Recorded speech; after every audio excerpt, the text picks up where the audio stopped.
Hi hello welcome to చేతులై channel. Friends ఎలా ఉన్నారు? బాగున్నారా ఫ్రెండ్స్? నేను చాలా రోజులైంది వీడియో చేయక ఈరోజు పీతల కర్రీతో మీ ముందుకు వస్తున్న వీడియోతోటి.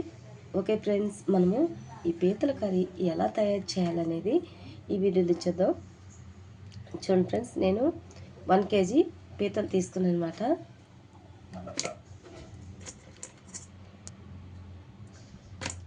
ఇప్పుడు మనం ఎలా తయారు చేయాలో ఈ వీడియోలో చూద్దాం. ఫ్రెండ్స్, నేనైతే ఒక పెద్ద ఆనియన్ ఒకటి, చిన్న ఆనియన్ ఒకటి తీసుకొనేసి ఈ సైజ్ ముక్కలు కట్ చేసుకున్న. 2 పచ్చిమిర్చి తీసుకున్నాను అనమాట.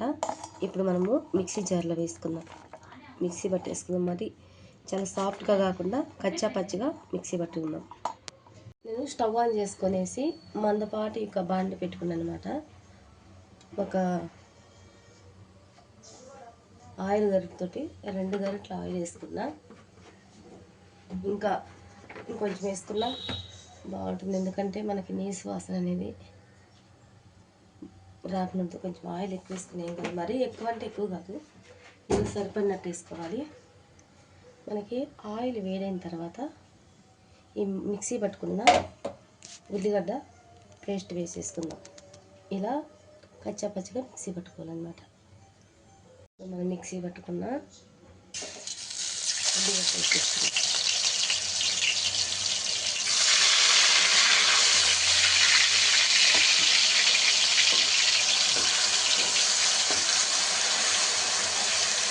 అయినా కాబట్టి నేను అయినా పెట్టేస్తాను. మనకి ఉల్లిగడ్డ కానీ ఈ పచ్చి వాసన పోయేంత వరకు మనం ఫ్రై చేసుకోవాలి. మనకి ఫ్రై అయ్యే కొద్ది కొరకు మనకి ఈ యొక్క రంగు కొరకు మనకి మారుతుంది అన్నమాట. ఇందులో 1 స్పూన్ నిండా అల్లం తీసుకున్నా. ఇంకొక 1/2 స్పూను అల్లం పేస్ట్. మనము ఒక 2 నిమిషాలు అల్లం వెల్లుల్లి పేస్ట్ వేసాం కదా, మనకి పచ్చివాసన పోయేంత వరకు మనము మీడియంలో పెట్టుకొని స్టవ్ని ఫ్రై చేసుకోవాలి. ఇందులో ఒక 1/2 స్పూను పసుపు తీసుకున్నా.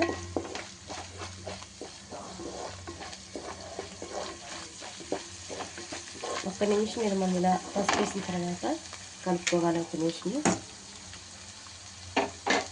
మనము ఇందులో 1 స్పూన్ నిండా సాల్ట్ తీసుకున్నా.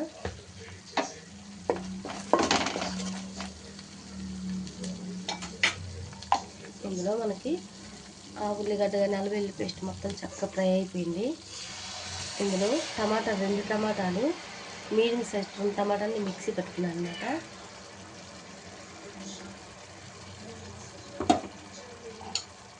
ఒక 3 నిమిషాల పాటు మనము ఇలా ఫ్రై చేసుకోవాలి. టమాటాలు కూడా మనకి పచ్చివాసన అనేది ఉండకూడదు.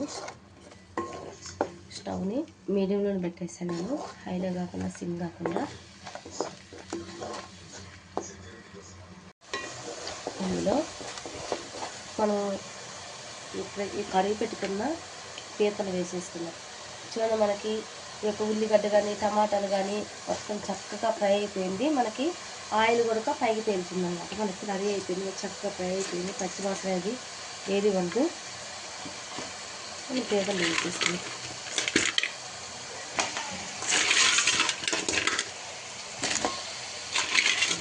పీతల కర్రీ చాలా బాగుంటుంది. నేనైతే ఇంతకుముందు 1/2 కిలో చేసుకొని వండాను అనమాట. చాలా మంచిగా అనిపించింది కర్రీ. ఓకే, మీకు కూడా ఎలా ఉంటుంది ఏంటంటే మీకు కూడా తెలియాలంటే ఒక వీడియో తీద్దామనేసి ఈ విధంగా వాటికి వేసుకున్నమాట. మొత్తం కలిపేసుకునేసి ఇందులో ఇంకొక 1/2 స్పూను సాల్ట్ వేసుకున్నాం. మొత్తం మిక్స్ అయ్యేటట్టు కలుపుకోవాలి. ఒక 3 నిమిషాలు స్టవ్ని హైలో ఉంచుదాం. మూత పెట్టేసుకున్నాం.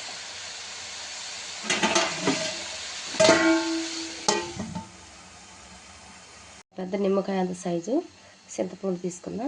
ఇది శుభ్రంగా క్లీన్ చేసుకునేసి నానబెట్టేసుకుందాం. పెట్టేసుకున్నాము.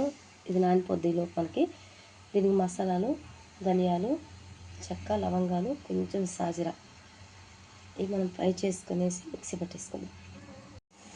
ఇంకా 5 నిమిషాల దాకా అయితే మూత తీయలేదు. మూత తీయదు. స్మెల్ మాత్రం చాలా బాగా వస్తుంది. అసలుకి ఇది రైట్ అయితే ఎప్పుడెప్పుడు తినాలనిపిస్తుంది. చాలా బాగుంటుంది ఈ పీతల కర్రీ. మనకి చేసుకునే విధానం కరెక్ట్గా ఉండాలి. వంట రాని వాళ్ళు కూడా పర్ఫెక్ట్గా ఇలా మనం తయారు చేసుకోవచ్చు. చాలా ఈజీ ప్రాసెస్ ఇప్పుడు నేను చేసే ఒక పీతల కర్రీ. ఇందులో కారం ఒక 2 స్పూన్లు వేసుకుంటున్నా. స్పైసీగా 2. ఇందులో ఈ కారం ఎందుకు స్పెషల్ ఈ కారము. ఈ కారంలో నేను మసాలాలు కలిపాను అనమాట. మెంతులు, చెక్క, మొగ్గ, లవంగాలు, కొంచెం అన్నీ కొడతా, ధనియాలు, ఇవన్నీ మనము ఫ్రై చేసి మిక్సీ పట్టి మళ్ళీ ఎల్లిగడ్డ కొడక మిక్సీ పట్టేసి కారంలో కలిపాను. ఈ యొక్క మసాలా వేసుకొని మనం ఏ కర్రీ అయినా సరే కూర చేస్తుంటేనే ఇల్లంతా గుమగుమలాడిపోద్ది ఈ కారము. నేను ఇంకొకసారి మళ్ళీ ఈసారి వీడియో తీసల్లా మీకు అప్లోడ్ చేస్తాను. మసాలా కారం ఎలా మనం ఎలా కలుపుకోవాలి, మసాలాలో ఏమేమి వేయాలి అనేది కూడా మీకు అంతా నేను చెప్తాను ఇంకా క్లియర్గా. ఇప్పుడు ఒక 2 నిమిషాలు మనము సిమ్ చేసుకుని మూత పెట్టేసుకుందాం. ఒకసారి మూత తీసుకుందాం. ఇంకొక రౌండ్ కలుపుకుందాం. ఆల్మోస్ట్ మనకి సగం అయితే ఉడికిపోయింది. మనకి ఈ యొక్క పీతలు అనేది సగం % అయిపోయింది. ఇప్పుడు మనం కలుపుకున్న యొక్క చింతపండు గుడ్డుని ఇలా వేసేస్తాం.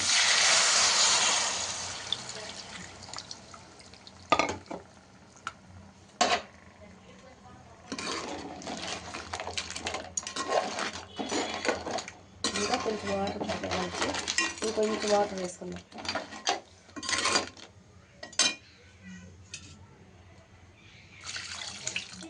ఇప్పుడు స్టవ్ మనం మొత్తం కలుపుకొని ఉప్పు, కారం అన్నీ మనకి సరిపడిందా సరిపడింది చూసుకునేసి మనం మూత పెట్టేసుకునేసి ఒక 10 నిమిషాలు మాత్రము ఇలా మధ్య మధ్యలో కలుపుకుంటూ మూత తీసి కలుపుకుంటూ హైలోనే 5 నిమిషాలు ఉంచుదాం.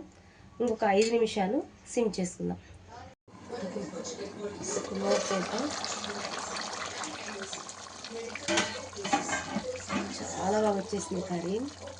ముక్కలు కొడక మనకి ఉడికినాయి. ఇందులో మనం మసాలా వేసేసుకున్నాం. ఇందాక మిక్సీ పట్టుకున్న మసాలా మొత్తం కలుపుకునేసి స్టవ్ సిమ్ చేసుకొని 10 నిమిషాలు ఖచ్చితంగా మనం 10 నిమిషాలు అయితే సిమ్లో ఉంచుకోవాలి.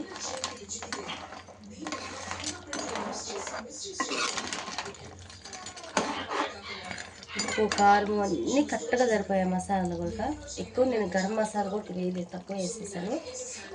ఇప్పుడు మనం మూత పెట్టుకొని ఒక 5 నిమిషాలు సిమ్ చేసుకున్నాం. ఇక ఫ్రెండ్స్ ఇప్పుడు మనము మూత తీసుకుని ఒకసారి చూడండి, మనకి ఆయిల్ అంతా పైకి తేలింది.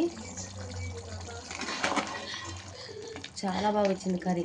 చాలు ఈ మాత్రము గ్రేవీ చాలు. మరి ఎక్కువ గ్రేవీ ఉన్నా కూడా బాగోదు. ముక్కలు గడ్డ పట్టింది నాకు ఈ కర్రీ వండాలంటే. కానీ ఇంకా పీతలు జల్దీ అయిపోద్ది అంటారు, కానీ మంచిగా ఉడకబెట్టుకుంటే ఇంకా టేస్ట్ బాగుంటుంది. దీని సారం కూడా ఈ యొక్క రసంలో దిగుతుందనమాట. అప్పుడు మనకు టేస్ట్ ఉంటుంది. వదిరా ఉడకబెట్టేసుకొని చేసుకుంటే అసలు ఆ పీతల కర్రీకి అసలు దాని టేస్టే పోతుందనమాట. ఇది చక్కగా ఒక 3/4 గంట నాకు టైం పట్టింది. రెడీ అయిపోయింది. కొత్తిమీర వేసేసుకొని సలుకొని దింపేసుకుంటే అయిపోతుంది ఫ్రెండ్స్. ఇప్పుడు స్టవ్ బంద్ చేసుకుంటున్నా. మనకి పీతల కర్రీ మనకి రెడీ అయిపోయింది. చాలా బాగా వచ్చింది. స్పైసీగా చాలా టేస్టీగా ఉంది ఫ్రెండ్స్. మీరు కూడా ఇలాగనే ట్రై చేయండి. నచ్చినట్లయితే లైక్ చేయండి, షేర్ చేయండి, సబ్స్క్రైబ్ చేసుకోండి ఫ్రెండ్స్. నా వీడియో మీరు ఫస్ట్ టైం చేస్తున్నట్లయితే సబ్స్క్రైబ్ చేసుకోండి. నేను చేస్తున్న ప్రతి వీడియో కూడా మీకు ఫస్ట్ వస్తుంది. ఓకే ఫ్రెండ్స్, సబ్స్క్రైబ్ చేయండి ఫ్రెండ్స్. సబ్స్క్రైబ్ చేసుకోండి ప్లీజ్. షేర్ చేయండి, లైక్ చేయండి. బాయ్. నెక్స్ట్ వీడియోలో కలుద్దాం. ఈ యొక్క కర్రీ మీరు కూడా ట్రై చేయండి. ఎలా వచ్చిందని కూడా నాకు కామెంట్ రూపంలో తెలియపరచండి. Bye bye.